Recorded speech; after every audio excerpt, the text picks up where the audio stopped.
Ayan. So once again, good afternoon everyone and good afternoon sa ating lahat, sa mga bagong dating. And today we will discuss the topic in our entrepreneurship, specifically in our business plan sa financial plan.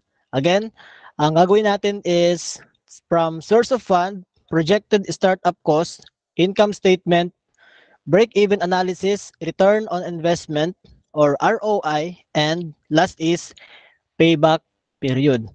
So once again, please mag-take note po tayo ng mga very important details para alam natin kung ano yung gagawin natin once na nag-start na tayong gumawa ng ating financial plan sa ating mga business plan.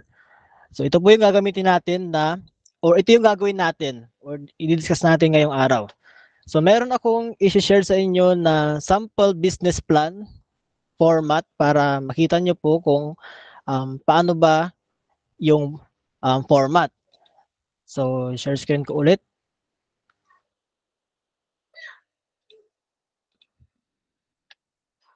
Ayan. So, dito mismo sa chapter 5 sa financial plan, first thing na kailangan natin gawin is maglagay ng introduction.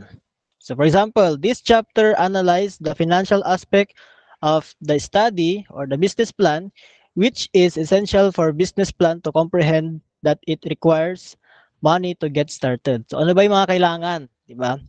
So maglagay tayo ng introduction diyan. At least 2 to 3 sentences okay na. And then next one is the source of fund. Ngayon, sa source of fund, kasama ba yan mismo um, sa ating chapter 5? The answer is yes. So dito mismo sa source of fund, ang tanong lang diyan, saan manggagaling yung pera or yung capital natin, yung puhunan natin. So pwede nyo ilagay diyan, the source of fund will get to the personal savings of the um, investor. Again, ang gagawin nating business plan is sole proprietorship. Huwag po tayong gumamit ng partnership or corporation kasi medyo complicated na yon and kayo rin ang mahihirapan kapag defense na. So para safe po tayo kapag defense, ang gamitin natin is sole proprietorship business. So dito mismo sa source of fund, let's assume na yung pera, yung puhunan natin ay manggagaling mismo sa personal savings ng ating investor. So, pwede na tayo mismo yung mag-serve as investor or pwede rin mismo yung ginagawa nating business plan is for the investor. Kumbaga yung mga panel natin ang mga investor. So, kailangan nyo silang ma-convince na yung business plan na ginagawa nyo ay maganda. Kumbaga, pwede niyo lang i-accept yung proposal nyo, yung business plan nyo kapag nagdi-defense kayo. Di ba? Imagine na kapag defense na, merong 2 or 3 panel na nakaupo and makikinig yung mga yan. So kayo mismo as entrep student, ang kailangan nyo gawin is i-convince sila na yung business nyo is maganda. Ngayon, one of the main requirements para ma-convince nyo sila is kailangan yung banggitin kung magkano ba yung puhunan.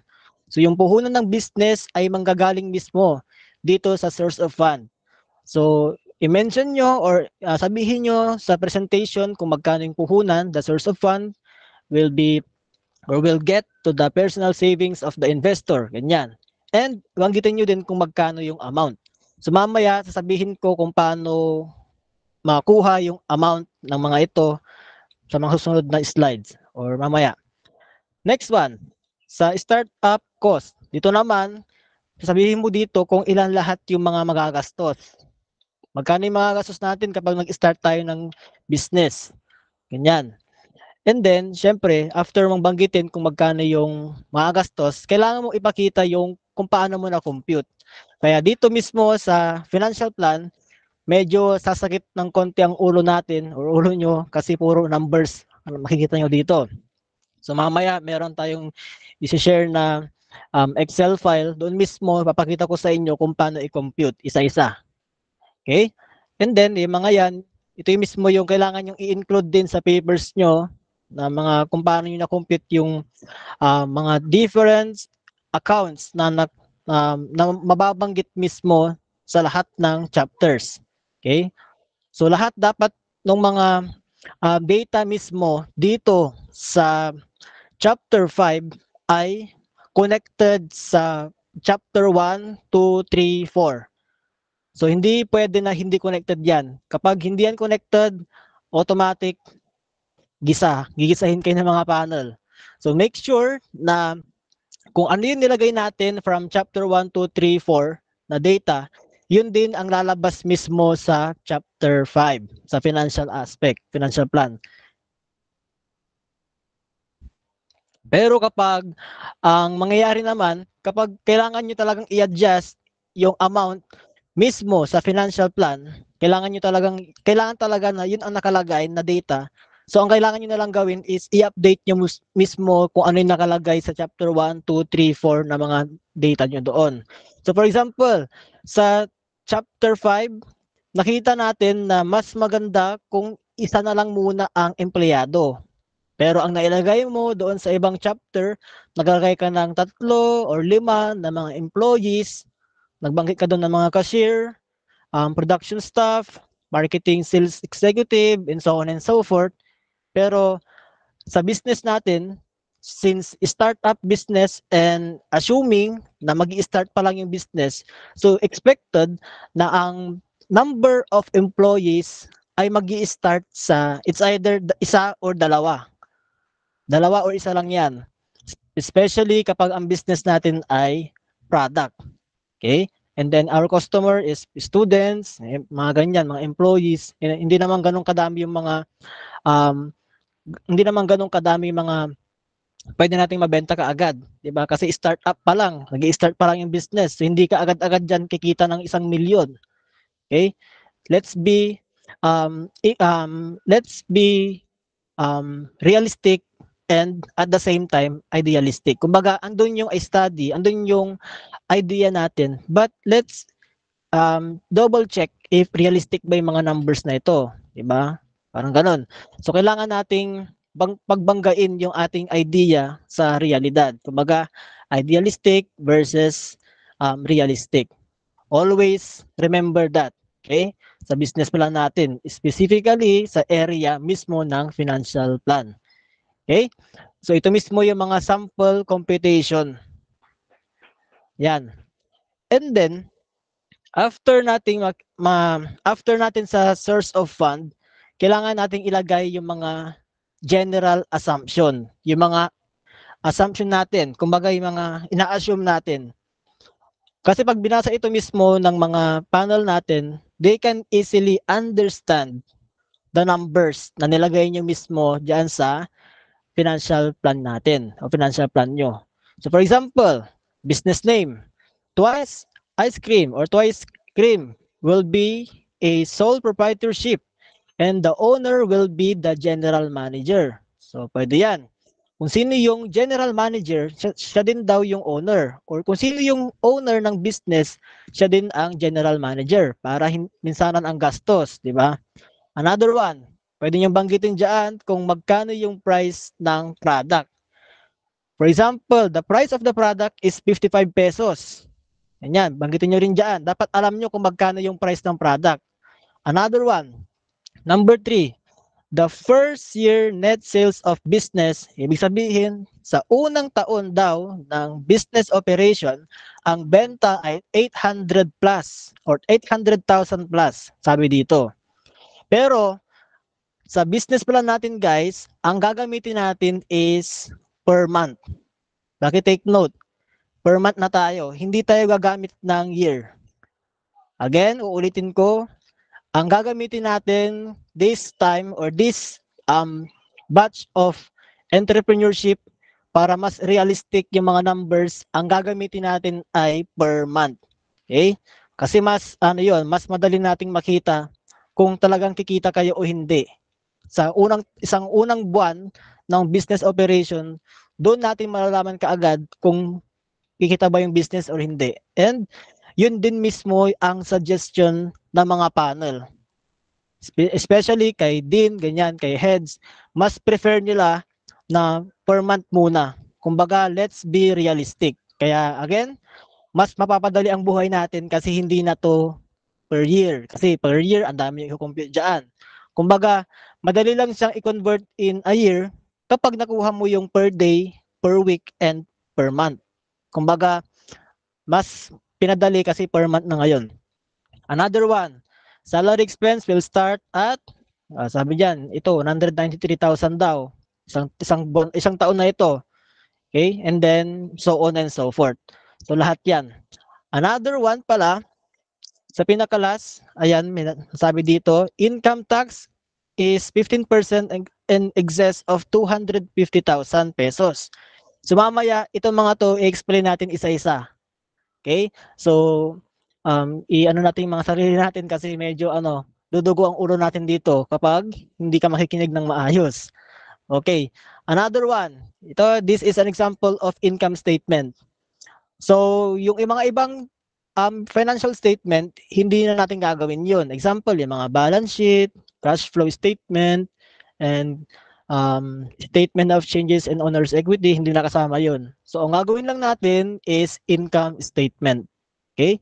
Kailangan lang natin makita kung magkano yung benta, magkano yung mga gastos, and magkano yung maiiwan na income natin. Ganun lang yan. Okay? So, and so on and so forth. So I think let's start na sa ating pinaka main discussion, which is the computation of the financial plan.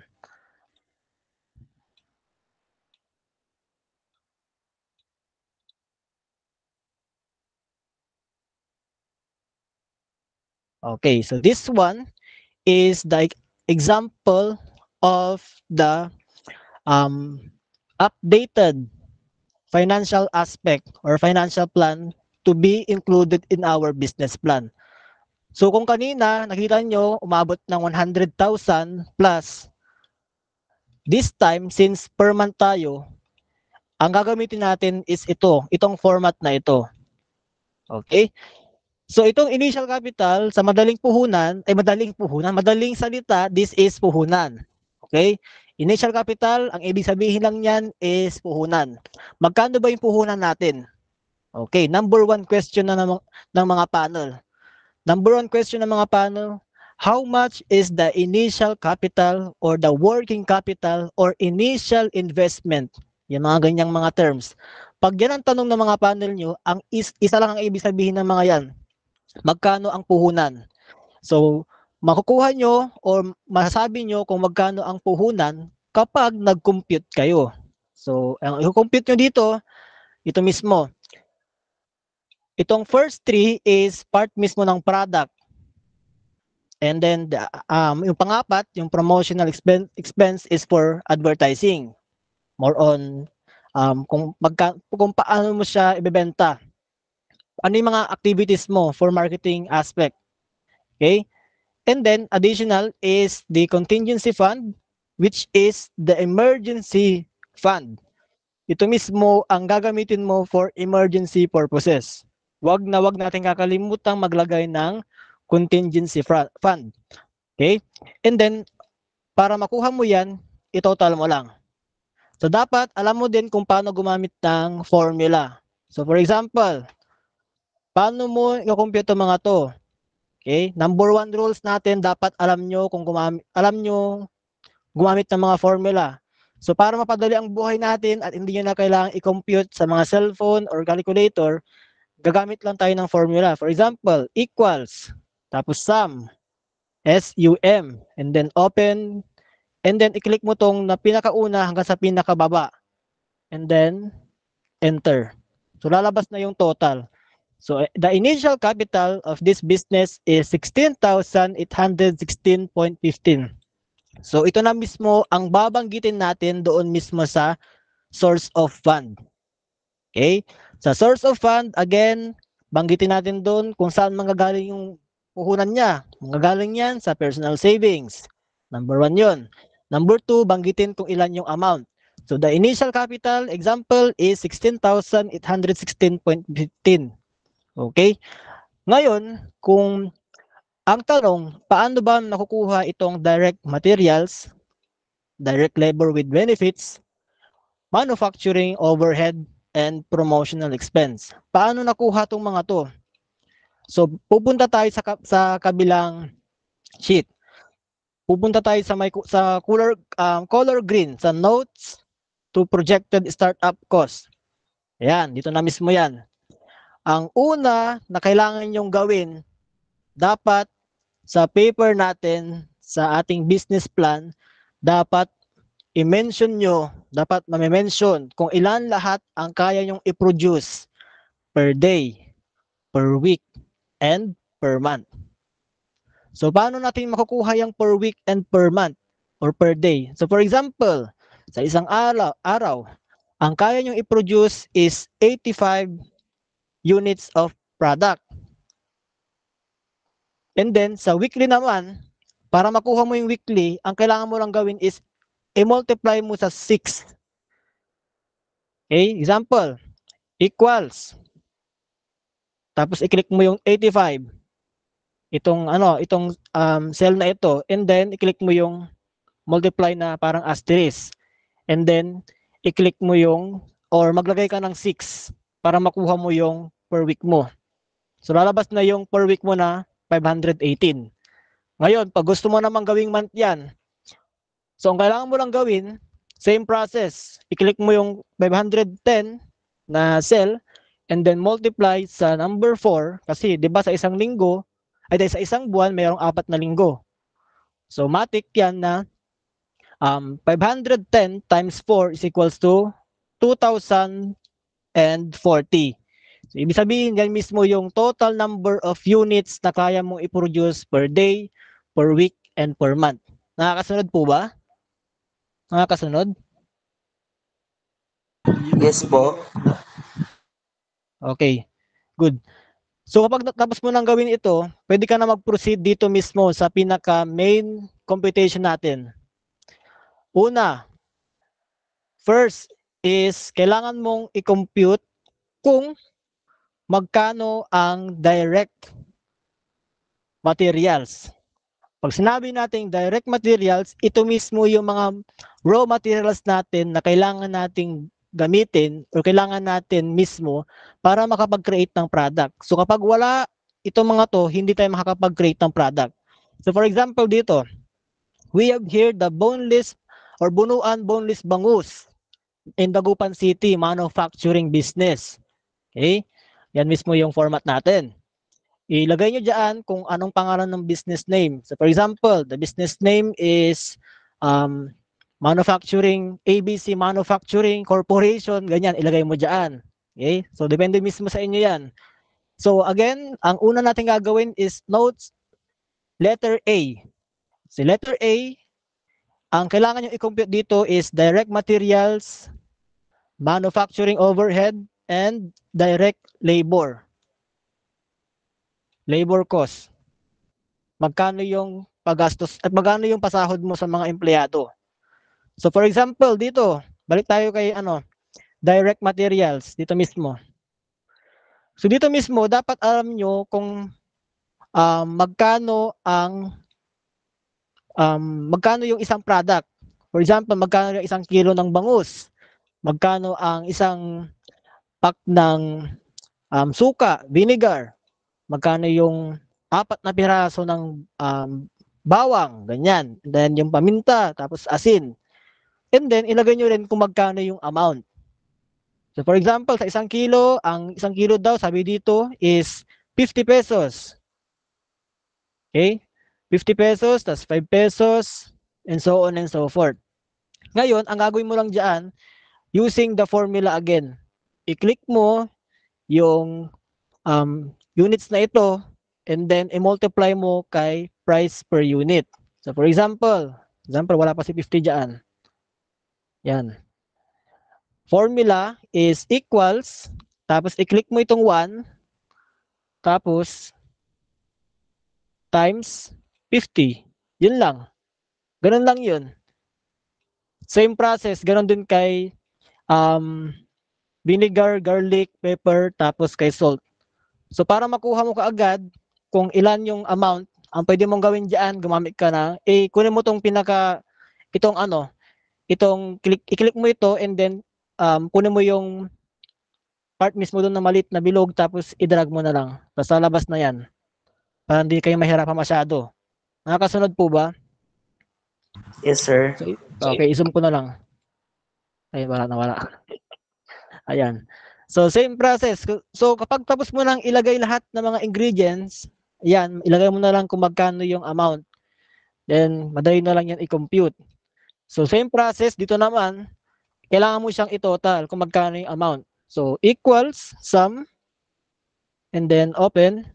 Tapos, click mo yung mga yan, yung mga data na yan, tapos enter. Then, nalabas na itong 54.57.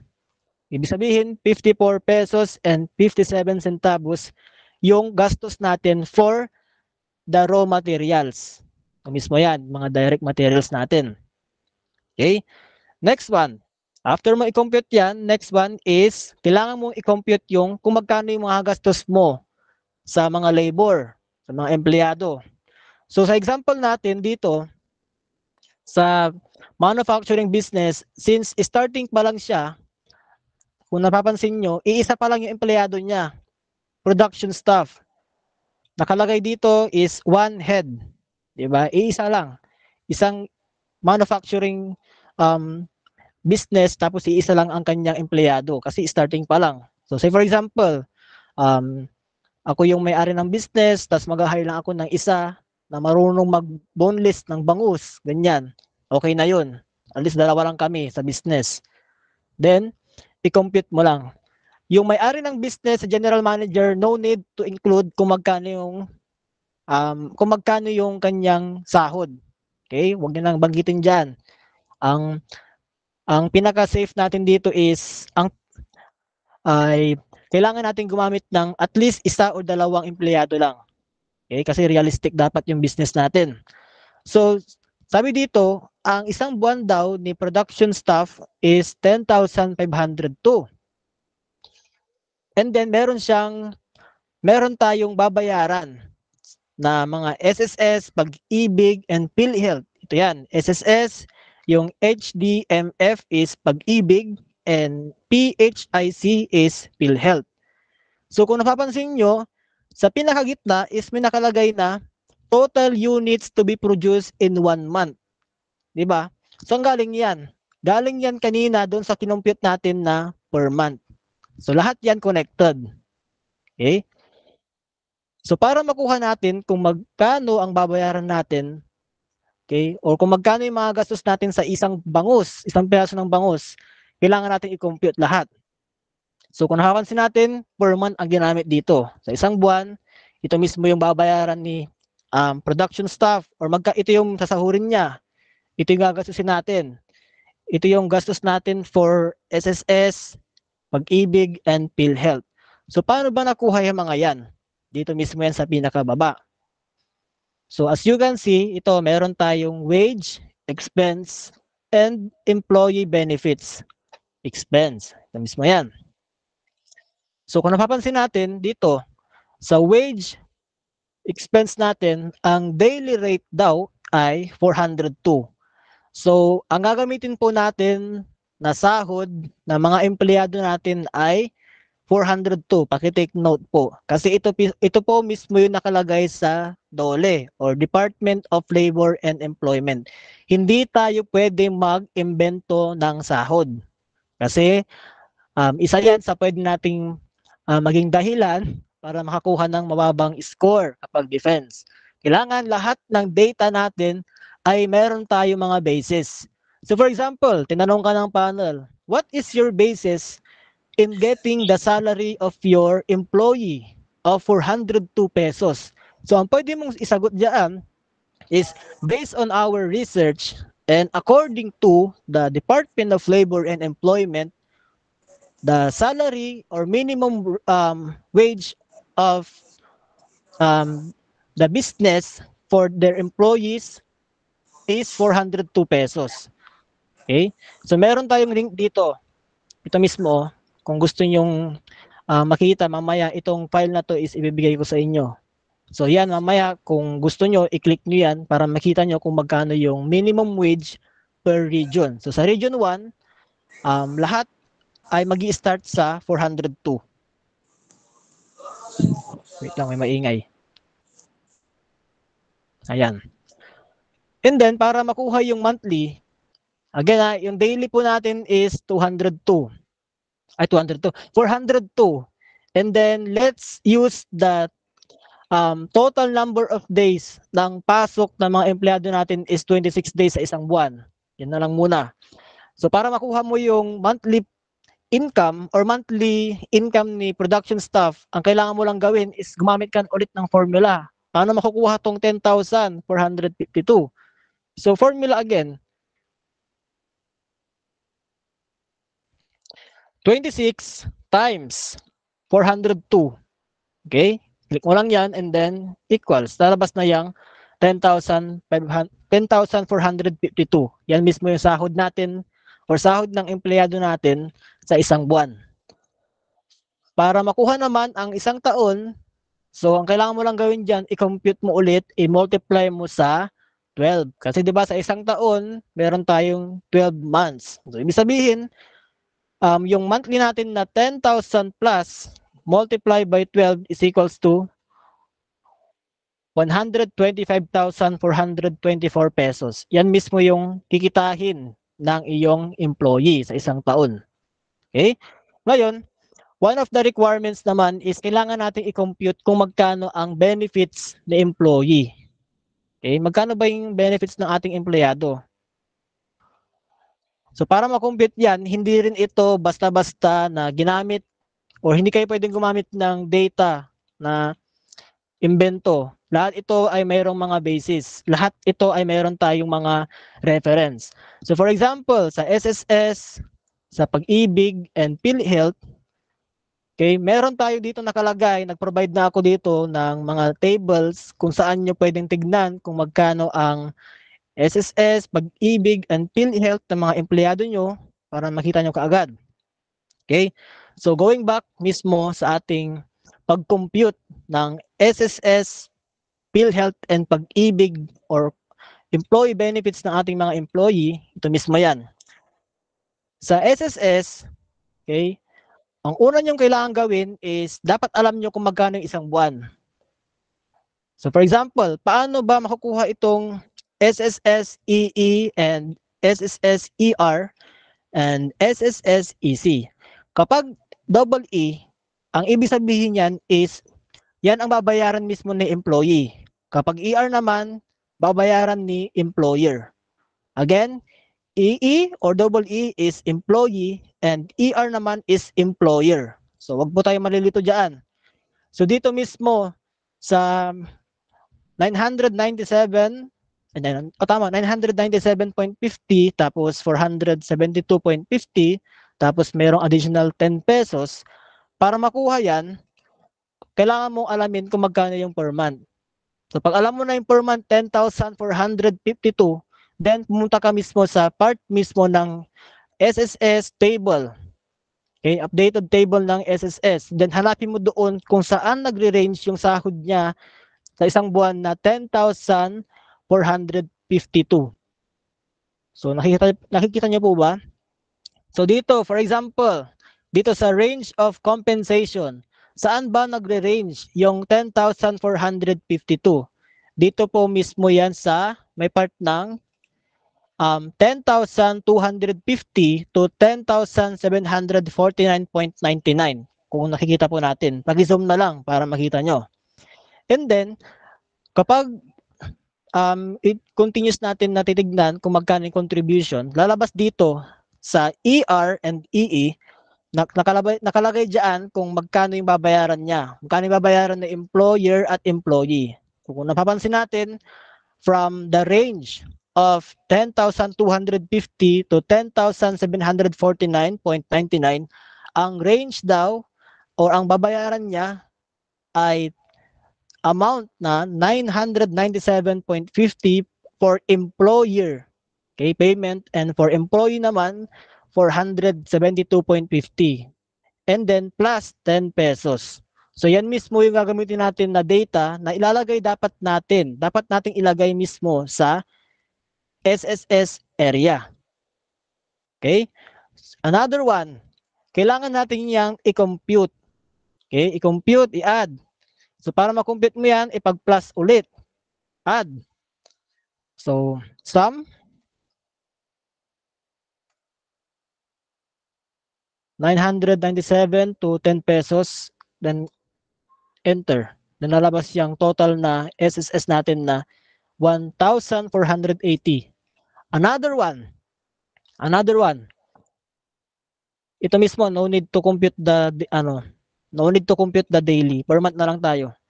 Another one na kailangan yung i-compute dito is kung magkano yung babayaran ni employer. Kasi ito mismo yung babayaran natin at kailangan nating ilagay mismo sa part ng sa may part mismo ng direct labor natin. Ito mismo, kung napapansin nyo, nakalagay dyan, SSS contribution ER. Ibig sabihin yan, employer share. Employer share, employer share. Okay? Yan mismo yung babayaran natin. Kaya kailangan nyo i-compute yan. Next one, pagkapag okay na tayo kay SSS, mag-proceed ka na kay Pag-ibig, kay HDMF.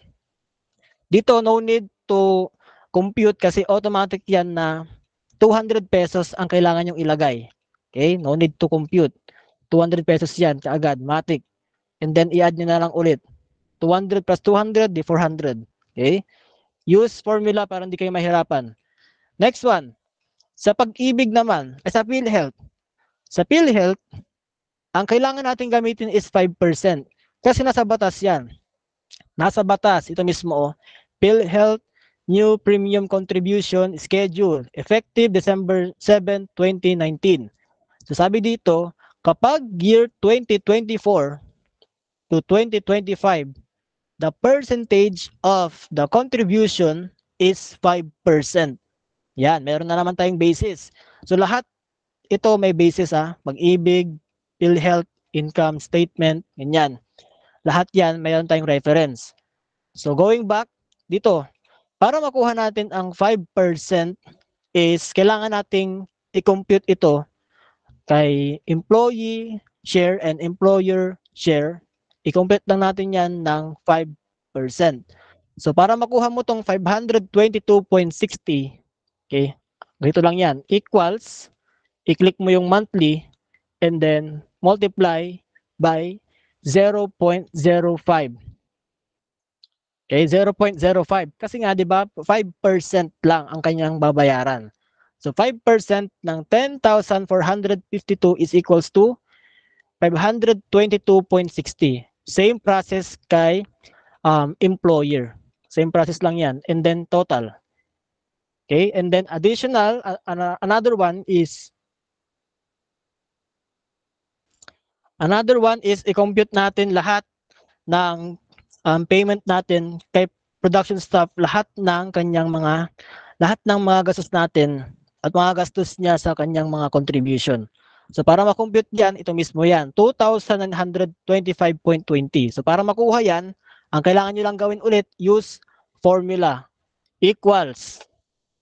I-click mo lahat yung mga total of SSS plus total of Pag-ibig plus and total of PhilHealth. And then, enter. So, lalabas na yung 2,402.60. Okay, na-update siya, di ba? Kanina, parang ibang numbers siya. Pero na-update ngayon. Nakuha po ba? Nakasunod? Yes, sir. Okay. So, going back mismo doon sa ating direct labor. Ito na mismo yan. So, kapag na-compute nyo na yung sahod ni production staff, tapos yung mga employee share, kay mga contribution, ganyan, madali na lang tong per month natin. So, ang kailangan mo lang gawin, use the formula again. So, ang kailangan mong gawin diyan, no need to input one by one. Basta kung meron kang idea sa mga formula, madali na lang lahat. So, equals, and then i-click mo yung na-compute mo na total income. So, mismo yan. Or sabihin mo na lang na i-click mo tong production staff. Ayan. Kasi sila mismo yung direct labor natin. And then, ganun din kay SSS contribution. Para paano makuha tong 482, andun mismo yan, na-compute natin eh. Ito mismo yan, oh. Sa may total contribution for employee share. Kailangan dapat kasama si 10 pesos yan. Okay? And then, same as Pag-ibig and PhilHealth. Ito mismo din yan. Ito, 200 pesos tapos 522.60. Kaya meron tayong babayaran ng mga ito. So para makuha natin, ito naman yung total, ang kailangan nyo lang gawin dyan is divide. Divide natin yan. Formula again. Equals 2,400, hindi 2,040 divided by the salary is 10,452. Okay? So parang may mali. Parang may mali doon. Baliktad. Baliktad tayo, baliktad. Equals yung salary natin na 10,452, i-divide mo yan kay total number of units na 2,040. And then enter. Ito na mismo yan. So meron tayong babayaran or ang gastos natin sa ating mga empleyado is 5 pesos. Okay? Sa isang bangus. Same process. Ganon din mismo dito sa baba. So i-drag nyo na lang yan. And then mag-compute na yan mag-automatic. So same process. Use the formula to add. So sum equals sum. Then enter. So yan mismo. Lalabas na yung cost natin for direct labor. Okay? Next one. Next one naman is for the manufacturing overhead. Yung magagastos natin sa paggawa ng product. Okay? Kasama dyan yung mga kuryente, tubig, ito yan mga yan, utilities expense. And then renta. Siyempre kung meron kayong rentahan na space kung saan kayo magbebenta, kasama rin dyan sa expense. And then additional is gastos natin for packaging. Okay? Same process, pakilagay yung total number of units of units of product to be produced in 1 month and kung magkano yung units. Okay? So as you can see, merong per month kay utilities, merong daw gastos na 410.60. Sa expense naman, 5,000 daw yung expense for rent sa isang buwan. Sa packaging naman, let's assume na 1 peso only the expense for packaging. Kasama na yung mga packaging natin. So, para makuha yung mga yan, andito ulit yan sa pinakababa. Unahin natin si utilities. Kay utilities, ito yung mga kuryente, tubig. Mismo yan. So, for example, kapag kung nasaan ka ngayon, para makuha mo yung total number of units, kung magkano yung per unit ng kuryente, pwede mong tignan yung resibo ng kuryente nyo sa bahay.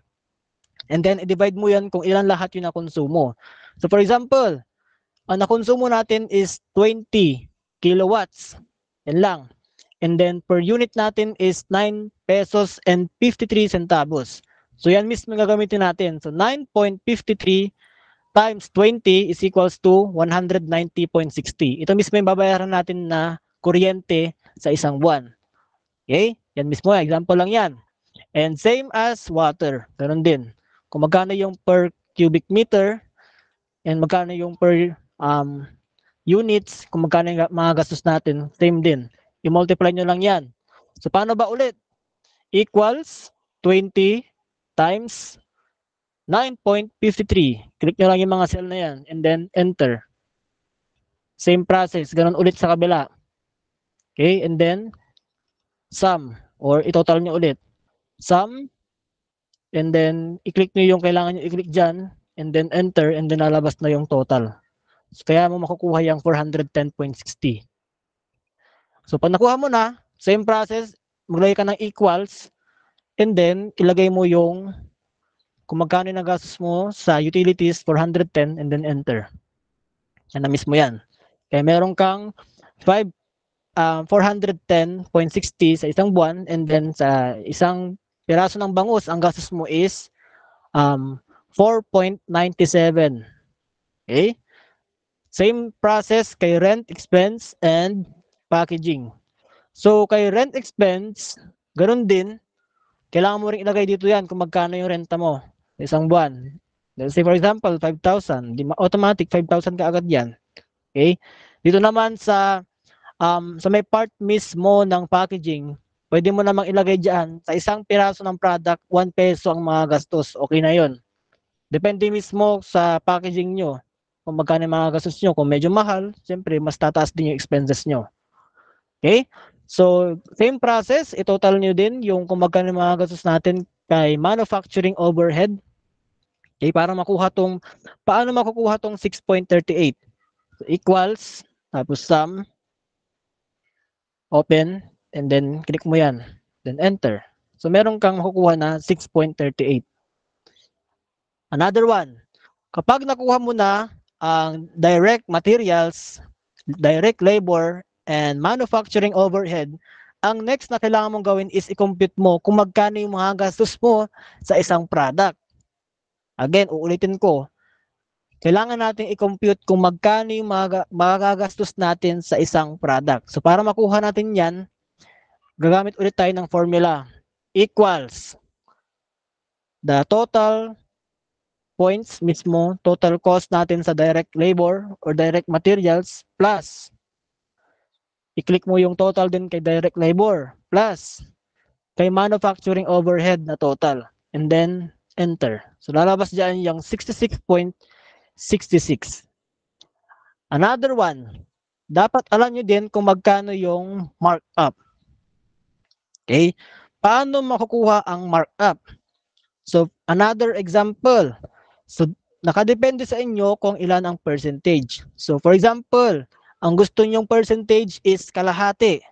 So kalahati daw mismo, kalahati ng amount ng expenses natin ay markup. Yun ang ibig sabihin ng 50%. So kalahati daw ng 66.66, ang kalahati niya is 33.33. Okay, kaya yan. Or kung gusto niyo gumamit ng formula, okay lang din. So click equals, i-click mo yung total cost and then multiply by 0.5 kasi 50%, di ba? Pag kinonvert mo yung 50% into decimal point, ang lalabas diyan ay 0.5. Okay? Kaya ganyan ang lalabas diyan. So kapag okay na, i-enter nyo lang. So makukuha mo na yung 33.33. Okay? Ngayon, ang next na assignment mo is kailangan mong kunin kung magkano ang selling price. So selling price, kailangan mo lang i-add yung mga yan. Equals sum, ipag-add mo kung magkano yung gastos, tapos magkano yung income, o magkano yung markup, and then enter. So meron kang selling price na 99.99 pesos sa isang bangus. Nakasunod po ba? Naintindihan? Give a heart reaction if nakasunod.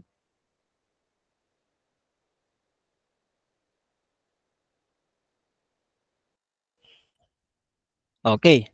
So kapag okay na tayo dito sa note number A, next naman tayo kay note letter B. Sa note letter B naman, okay, supplies expense, ang kailangan mo lang gawin dito kung ano yung nilagay mong mga materials o mga supplies na kailangan ng business, yun ang ilagay. Kapag hindi na kailangan, wag na maglagay. Okay? The more na marami kang bibilihin ng mga materials or supplies, the more natataas ang gastos. Okay?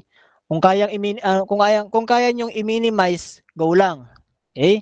So for example dito, kailangan bumili ng deboning scissor. Yan. Plastic pack for packaging and so on and so forth. Ilagay niyo kung magkano yung ilang piraso, ilang units, magkano yung price, and kung magkano yung total. Same process. Same process lang yan. So for example, 414, paano nakuha yan? Equals, itong 2, and then times sa 207, tapos i-enter nyo. Lalabas na yan. And then, i-drag nyo na lang. So, para makuha nyo, same process, sum lang ulit, formula. Okay? Next one, ayan, okay na tayo kahit utilities. Pag utilities, yan mismo yung mga kuryente at tubig. Kasama rin dyan yung wifi. Pero kapag ang business nyo is startup business, no need to use wifi. Okay, huwag nyo munang lagyan ng wifi. Okay? Another one, letter D, promotional expense. This one, okay, kung ano yung nilagay nyo mga marketing strategies, ilagay nyo dito. Okay? Dito naman sa example natin, ang nilagay lang is Facebook ads and tarpaulin. Yun lang daw nilagay nila o ginamit. So, pwede yun. So, ilagay nyo lang dito kung magkano yung gastos. Sa isang post daw, ang gastos is 1,000. Sa isang piraso ng tarpaulin is the amount is 150. So, same lang, ganun lang din. Multiply times divide yung mga basic numbers. Okay? So, okay na tayo kay letter E, kay wage and employee benefits. And kay rent, okay na rin tayo dyan. And then, next one is kay permit and licenses.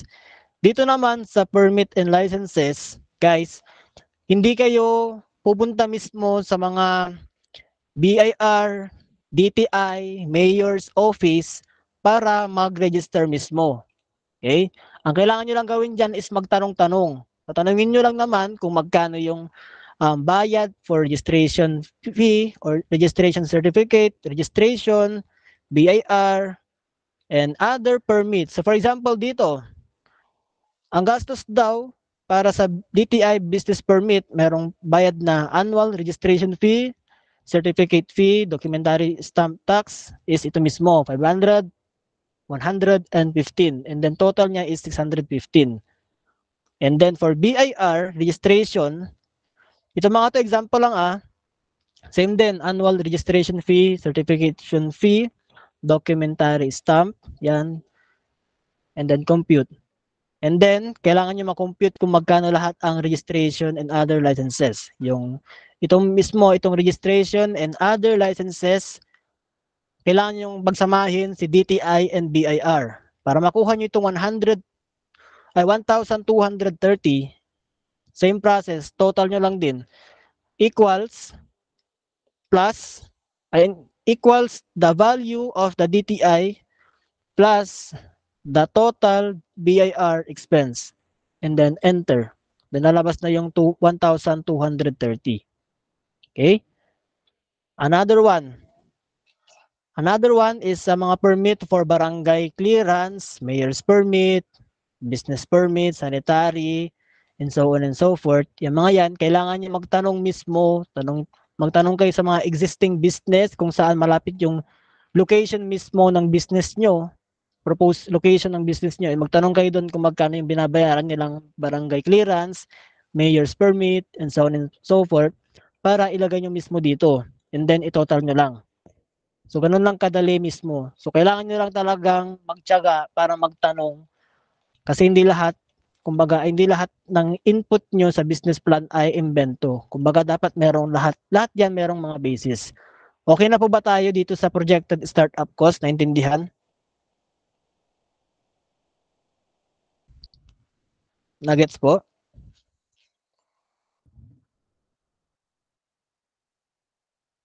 Hello? Naintindihan po ba? Nakasunod? Okay, so going back sa initial capital. Kanina, di ba, nag-compute tayo ng mga numbers sa projected startup cost.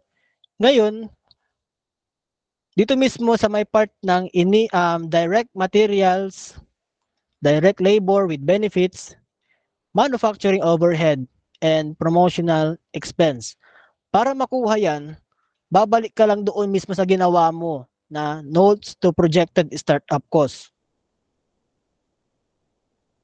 Kaya napaka-importante na dapat mag-start kayo. Mag-i-start kayo talaga dito sa pinaka-start natin na notes to projected startup cost para tuloy-tuloy yung computation natin. Okay? So, dito mismo, itong 4,638.45, para makuha yan, ang kailangan nyo lang gawin is kunin mismo yung data from direct labor na 54.57 pesos. And then, i-divide nyo yan sa total number of units na 2,040. Kuha nyo. Uulitin ko. Para makuha nyo itong 4,638.45, kailangan nyo siyang kailangan yung kunin yung data kung saan yung na-compute nyo na total direct labor cost, and then i-multiply nyo yan sa 2040 or daily. So for example, dito, S18, yan nakalagay dyan, S18. Ayan. So dito mismo sa initial capital natin, itong 4,638.44, na-divide pala siya sa per day. Per day siya. Paano ba makukuha yan? Equals. Maglagay ka ng equals, tapos i-click mo yung sheet. I-click mo yung amount na ng direct labor total. And then maglagay ka ng times. Okay? Times or asterisk, ganyan. And then, i-click mo yung 85. Yung daily mo. Saka mo i-enter. So, lalabas dyan yung 4,638.45. Same process kay labor. Same process. Equals, tapos i-click mo ulit yung sheet ng notes to projected startup cost. And then, yung total na 5.71 for direct labor. And then, multiply kay per day na 85. So, lalabas dyan, 485 pesos. Okay, 485.71. And same process kay manufacturing overhead. Equals, i-click mo yung notes. Kay manufacturing overhead, ilan na ulit yun? Ito mismo yan, 6.38. And then, click mo yung times na asterisk, and then sa per day natin na 85. And then, enter. Yan. Nagets niyo po ba? So para makuha naman din itong promotional expense, this is for 1 month na. Or yung gastos natin sa overall expense natin for marketing strategies natin na kanina, di ba, itong 1,150, andito mismo yan. Ayan, oh, ito mismo yan, oh. So ilagay mo lang dyan mismo. So i-total mo na. So total mo lahat ng expenses mo for direct materials, labor, manufacturing overhead, promotional expense, and then contingency fund na 10,000. So magkakaroon ka ng initial capital or expense na 16,816.15. Ito na mismo yung ilalagay nyo sa business plan nyo. Nakakasunod po ba? Naintindihan?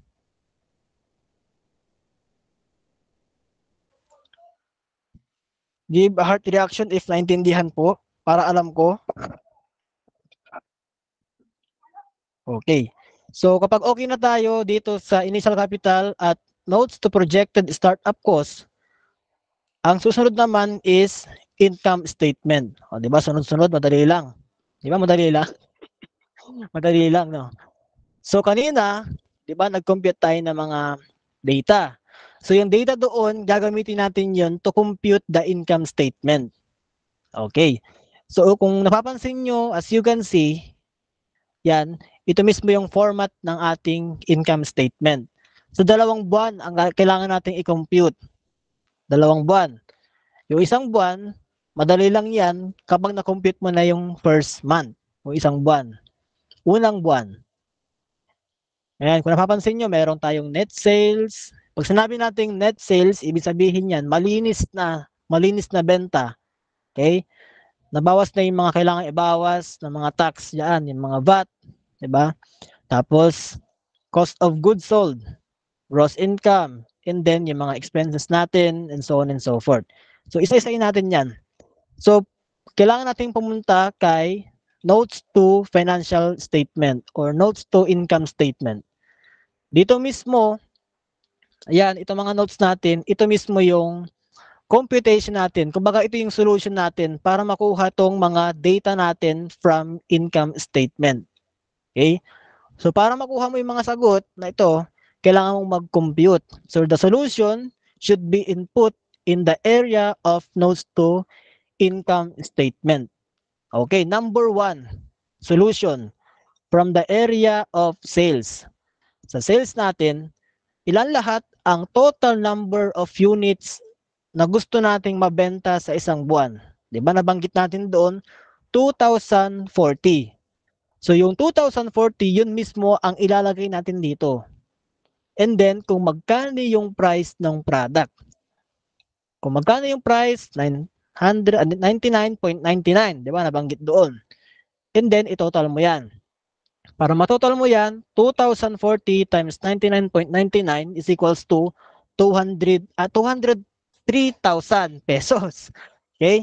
Ngayon, pag nakuha mo na yung subtotal, ang next na assignment mo is kailangan mong i-compute kung magkano yung VAT tax natin. Yung tax natin na kailangan natin i-compute is using the formula of 12%. Okay, yan mismo yan. So, no worries guys kasi itong file na to is ibibigay ko sa inyo mamaya after ng discussion. Pero mas maganda makinig muna ngayon para alam nyo kung paano yung gagawin nyo kapag magko-compute kayo. Okay? So, input lang yan and then automatic na yun na magko-compute. Okay? Next one. Next one assignment is cost of goods sold. Sa cost of goods sold, okay, sa beginning inventory, automatic, wala yan. Wala tayong inventory kasi kaka-start pa lang natin. Okay? Lahat ng inventory natin ay bago. So, ang susunod dyan is kailangan nating malaman kung ilan lahat yung mga purchases. Yung mga nabili natin ng mga raw materials. So, kung napapansin nyo, may nakalagay dyan na 2.1. Diba? Sa 2.1 na yan, ito mismo yan. Purchases. So, same process. Kung ano yung na-compute mo doon sa notes to projected startup cost, ilagay mo dito. Okay, input mo lahat dito. And then, i-total mo. After mo i-total, i-multiply mo sa total number of units na kaya mong i-produce sa isang buwan. Example, 2,040 units of product. So, 64 pesos times 2,040 units of product, meron ka makukuha na 130,560. So, yan mismo ang gagamitin mo. Kailangan mong ilagay yan dito mismo sa purchases mo. Okay? Next one. Next one is good available for sale. So, automatic yan. Wala ka namang dapat i-add dun sa taas niya kasi wala ka pa namang beginning inventory. So, kung ano nilagay mo dyan, yan mismo yung goods available for sale. And then, dito naman sa ending inventory, assumption ito na meron kang maiiwan or mag-assume tayo na meron tayong maiiwan na 20,000 pesos na inventory. Okay, pwede yan. Pwede kayo maglagay dyan ng 15,000, 30,000, depende sa inyo kung anong gusto nyo. Basta dapat alam nyo kung ano yung amount para kapag tinanong kayo ng mga panel, alam nyo yung sasagot nyo. So para makuha itong 10,000, 110,000 plus, kailangan mong i-less or ibawas yung 130,560 minus 20,000. Ang lalabas dyan is 110,000 plus. Okay, yan mismo yung cost of goods sold natin na solution. Next one, sa compensation. Sa compensation number 3, salary and wage. Actually, ano taba to? Wage expense. Okay, and then contribution. So, kung napapansin nyo, may nakalagay dyan na 3.1 and 3.2 kasi meron din yung mga solution. Paano makukuha itong 10,452? Ito mismo yan. How about the contribution of the employee na 2,925? Ito din yan. Ang contribution natin is ito din mismo. Galing lahat ito mismo doon sa data natin sa notes to projected startup cost. Ito na mismo yan. Kung na-compute mo na lahat yan, madali na lang gawin itong mga solution natin for income statement. Okay? And then, kailangan nyo lang i-total lahat yan.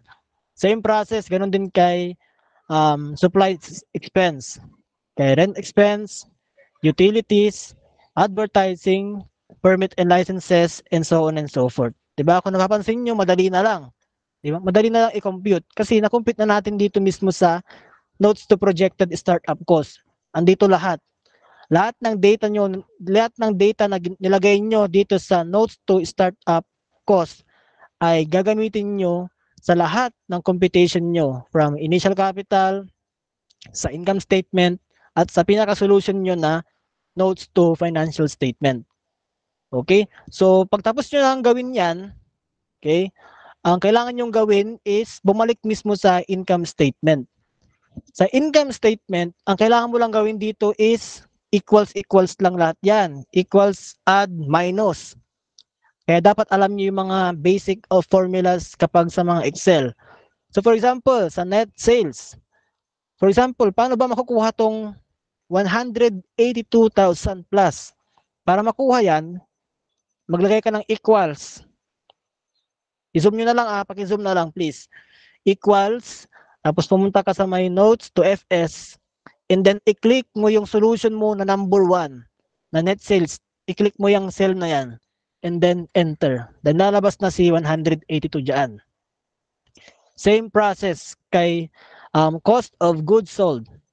Equals, and then i-click mo yung solution mo na ito mismo na 110,000 plus. Then enter. Ngayon, para makuha mo yung gross sales, kung napapansin nyo, may nakalagay dyan na less. Ibig sabihin, net sales minus cost of goods sold is equals to gross income. So, kailangan nyo i-minus. So, the formula is equals, i-click mo yung 182 na cell, maglagay ka ng negative sign or minus, and then i-click mo yung nasa baba na cell or yung 110 so may cost of goods sold, and then enter. Then lalabas na yung total gross income natin na 71,566.29. Okay, nakakasunod pa po ba? Nakakasunod? I hope nakakasunod pa. Okay, sabihin nyo lang pag hindi Next one, kapag okay ka na dito, ang next na kailangan mong gawin is i-compute mo yung mga o kailangan mong ibawas or i-compute yung operating and administrative expense, yung mga cost mismo, mga gastos ulit ni business. Yung gastos niya from compensation expense, supplies expense, rent expense, utilities, mga kuryente, advertising expense, and permit and licenses is kailangan mo ilagay dito. So, di ba kanina nag-compute tayo? Yung mga data doon, kailangan nyo lang i-input dito. Same process. Maglagay ka dyan ng equals and then i-click mo. Hanapin mo yung kinumpute mo na income. Net compensation income or expense. Yan mismo. And then click. Same lang, pare-pares lang. Ganun lang ulit. Okay, hanggang sa matapos mo. And then, i-add mo lahat, i-total mo lahat ng expenses mismo. Okay, lahat ito, mayroong reference. Ito mga notes is reference from notes to financial statement or notes to income statement.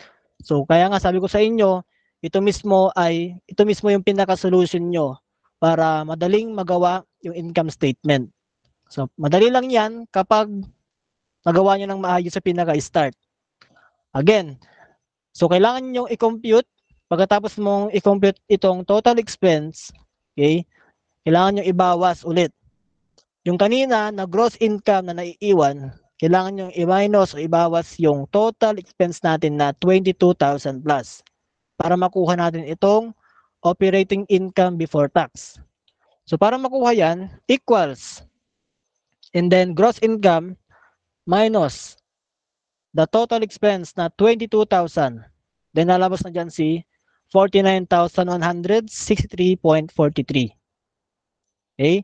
So as of now, wala muna tayong ilalagay dyan na tax.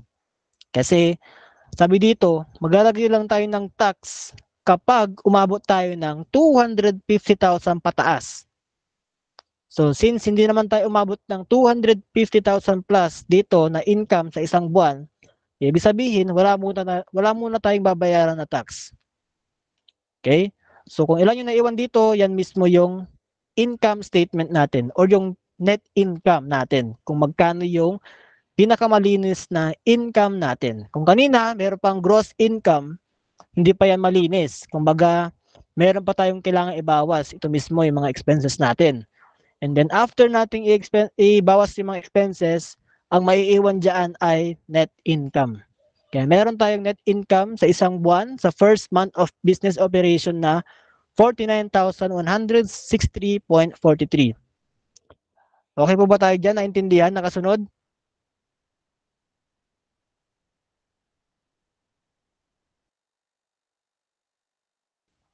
Ngayon, para makuha itong second month, okay, second month of business operation, same process lang din ito. Kung magkano yung income natin sa isang buwan, ganoon din yung income natin sa second month. Okay? Kaya 2 buwan lang ang kailangan yung gawin. Okay? Kung ano yung nilagay yung data dito, same din dito kay second month. Ang pinagkaiba nga lang, okay, ang mag-iiba lang yan sa may part mismo ng utilities expense, advertising expense, and permit and licenses. So depende sa inyo kung gusto nyong lagyan, mag-add or magbawas ng utilities. Kasi yung utilities natin, hindi naman natin maano yan kasi hindi naman fix yung binabayaran natin pag nagbabayad tayo ng tubig sa kuryente, di ba? So there are times na nagbabago yung amount. So let's assume diyan na pwede kayo maglagay diyan ng increase na 2%. So para makuha niyo yung increase na 2%, ang kailangan nyong gawin is maglagay ka ng decimal point na assuming na 1.02. Yan. Para makuha mo itong 418.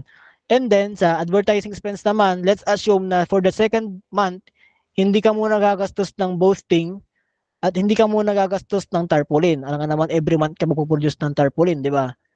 Okay? So wala muna dyan. Example lang yan. Another one.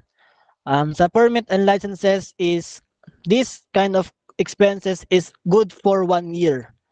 So hindi ka naman magbabayad every month ng mga expenses mo for permit and licenses. So automatic yan, sa first month lang tayo gagastos.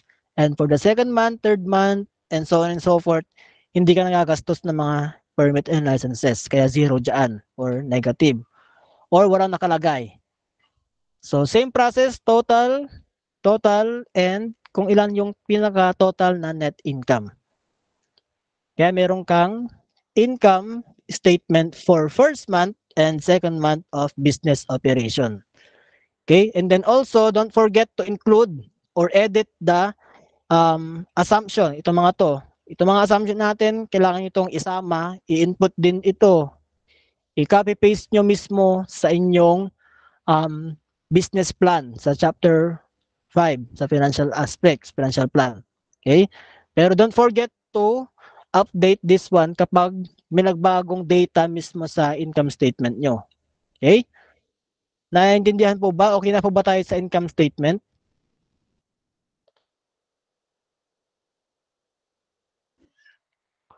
Okay. So now let's move to the next last one. Pinakalas natin na kailangan natin gawin is break-even analysis. O, di ba? Dami natin kinukompute. Sa break-even analysis, guys, bakit ito nasama sa business plan? What is the importance of break-even analysis or break-even data in your study? Okay? Ngayon, meron yung times na pwede kayong tanungin ng mga panel nyo, what is the break-even of your business? Ganyan. Ang ibig niya lang sabihin diyan is gusto niyang malaman kung ilan yung total number of units of product ang kailangan nyong ma-meet or pinaka-quota para makabenta or para kumita. Okay? Kumbaga, imagine yourself, di ba meron yung sa taas, meron yung sa baba. Ano lang, maglagay na lang ako dito. Sample illustration.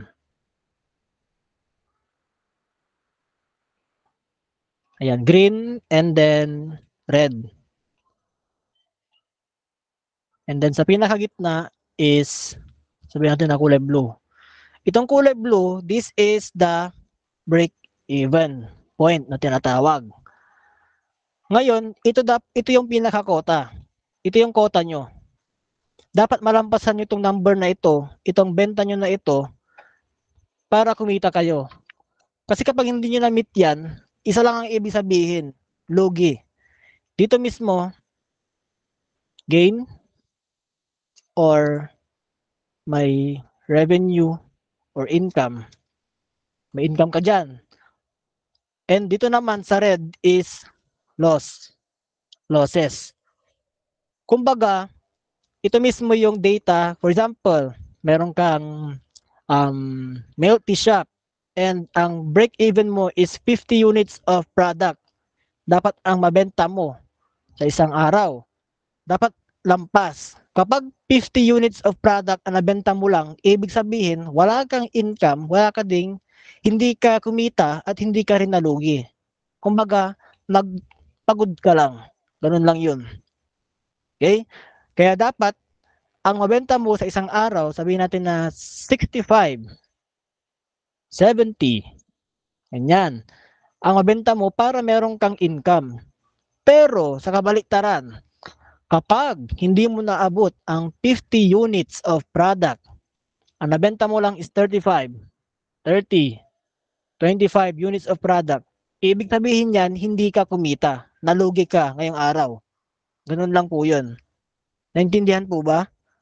Kung anong ibig sabihin ng break-even? Hello, naintindihan po ba? Ayan. Again, give a heart reaction kapag naintindihan nyo para alam ko. Okay, so going back mismo dito sa break-even analysis. Ang una nyong kailangan gawin is i-compute kung magkano ang variable cost at fixed cost. Pag sinabi nating variable cost, this is the cost na pwedeng magbago ang value. Kapag fixed cost naman, ito yung hindi nagbabago ang value. Okay? So yung mga data dito ay galing ito lahat sa income statement. So para makuha mo yan, yung 10,000 o 110,000 galing yan sa income statement, lahat yan. So para makuha mo, equals. Tapos pumunta ka kay income statement and then i-click mo si cost of goods sold, then enter. Nalabas na yan. Same process kay salary, supplies, and utilities. Ganon din kay fixed cost. Okay, basta dapat alam nyo kung anong pinagkaiba ng variable cost at fixed cost. Okay? And then i-total mo yan. Total mo si variable cost and i-total mo din si fixed cost para makuha mo yung mga cost total per accounts, per cost para kay variable and cost para kay fixed cost. Ngayon, kapag nakuha mo na yan, pwede mo nang or pwede ka nang mag-proceed dito sa next one. Okay?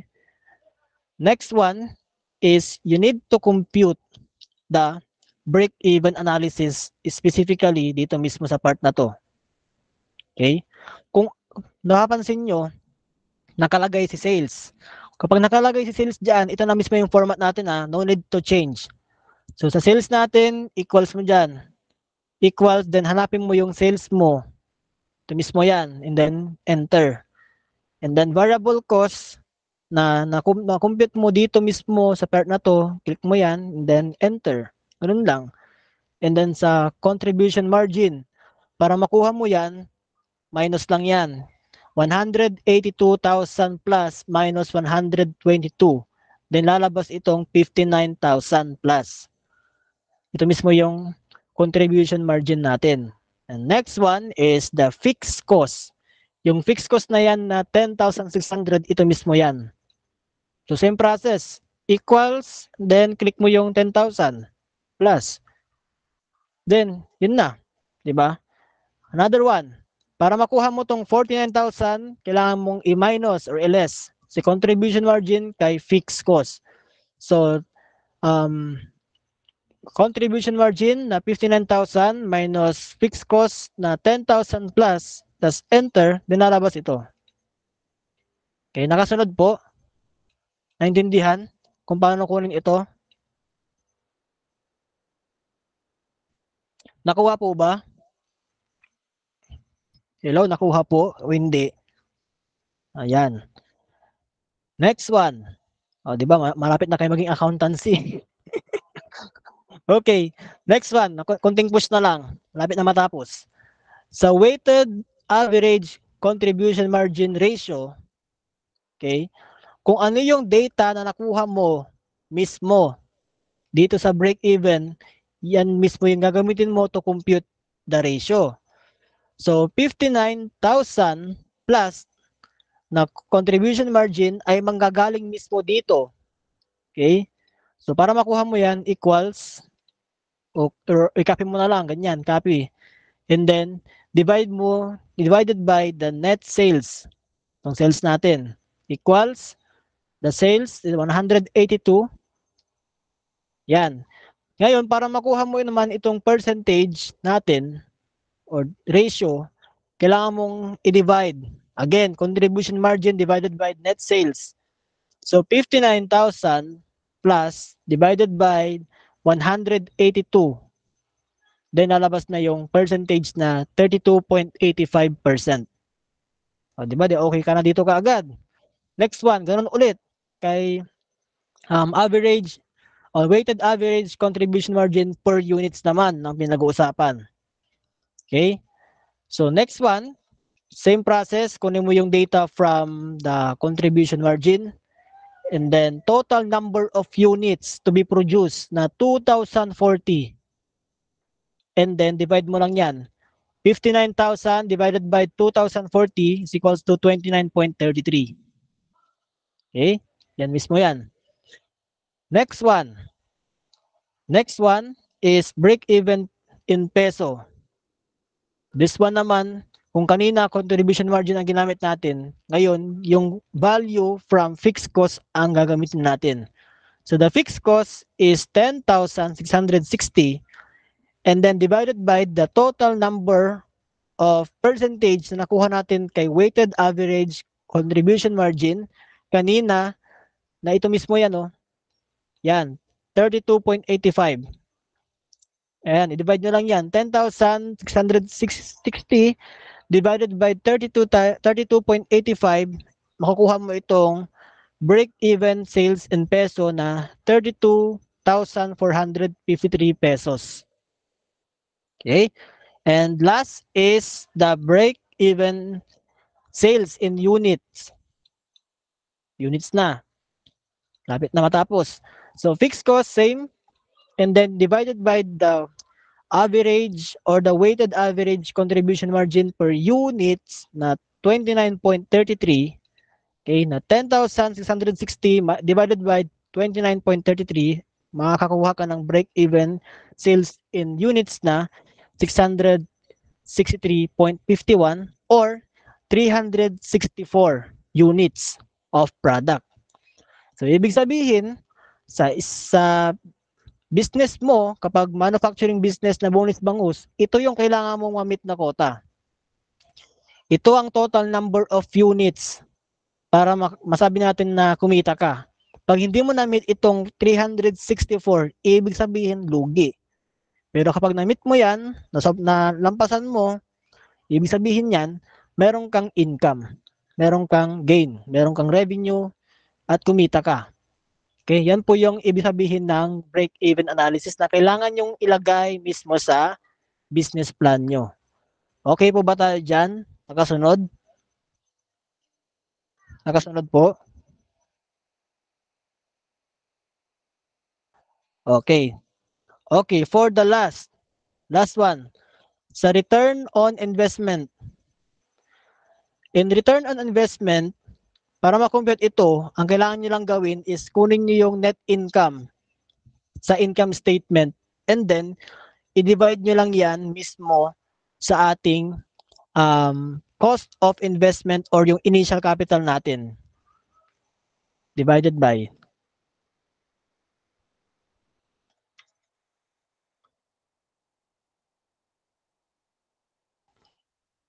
So for example, the net income na 49,000.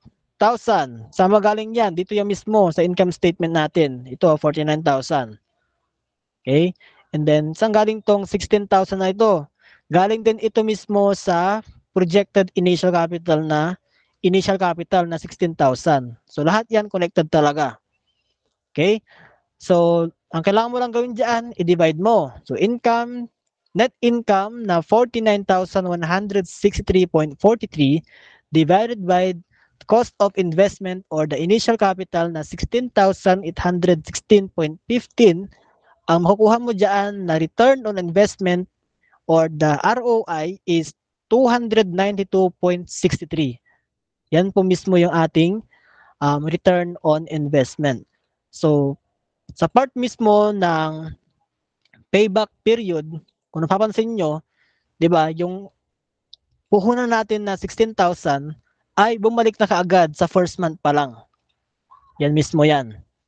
Okay, kaya kapag sa business plan nyo, ang kailangan nyo ilagay dyan kapag payback period ng pinag-uusapan, sabihin nyo doon na bumalik na yung pera, bumalik na yung puhunan sa first month pa lang. 'Di ba? So, ganun lang yung computation sa financial aspect natin. From initial capital to startup cost to income statement, notes to financial statement, and break-even analysis. Naintindihan po ba? Na-gets? Okay, so any question? Naintindihan po? By the way, para makuha nyo pala, ngayon kasi kailangan nyo itong i-transfer, di ba? Gagamit kayo ng Excel file, tapos kailangan nyo siyang i-transfer sa Word. Ngayon, para ma-transfer mo yan, ang gagawin mo, hindi mo siya pwedeng i-copy na ganyan kasi there are times na pwedeng masira. So para hindi masira, ang kailangan mong gawin is i-click mo yung gusto mong kunin na area, and then i-click mo ito. Ito, puntahan niyo yung mouse. Yung part mismo na ito, yung may papel, copy as picture. And then okay. And then Control V. Nilalabas na tong picture na ito. Itong picture mismo na ito, i-click nyo yan, and then i-copy nyo, and then i-paste nyo mismo doon sa file nyo. Para hindi na kayo mahirapan. Kasi may times na kapag kinopy nyo mismo ito, tapos pinaste nyo mismo doon sa file nyo, pwedeng masira, pwedeng magulo ang mangyayari. So para madali ang buhay natin, madali ang buhay nyo, i-copy nyo na lang as a picture. So ulitin ko kung paano yung gawin. I-click nyo yan. I-click nyo yung mga sa pinakababa kasi baka hindi makuha yung double line. And then click as a picture, and then okay, and then Control V.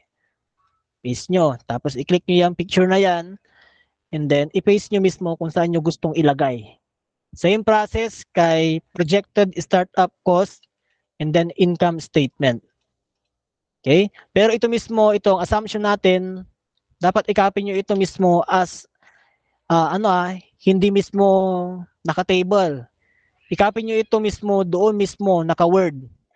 Kumbaga dapat naka-input siya mismo doon sa file natin. Hindi siya naka-table at hindi rin dapat picture kasi kailangan nyo siyang i-edit and palitan mismo ito, i-convert nyo into the format kung ano ba yung nakalagay na font style, size, ganyan, and kung naka-margin, and so on and so forth. Okay, another example sa income statement.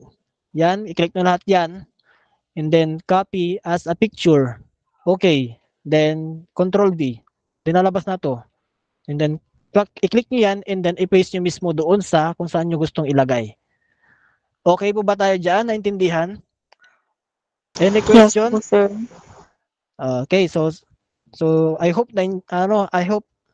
naintindihan niyo yung discussion natin and nakapagbigay ako ng tips para hindi kayo masyadong mahirapan sa paggawa ng inyong business plan, specifically sa part mismo ng financial plan. Okay, any question? Meron po ba tayong question dyan?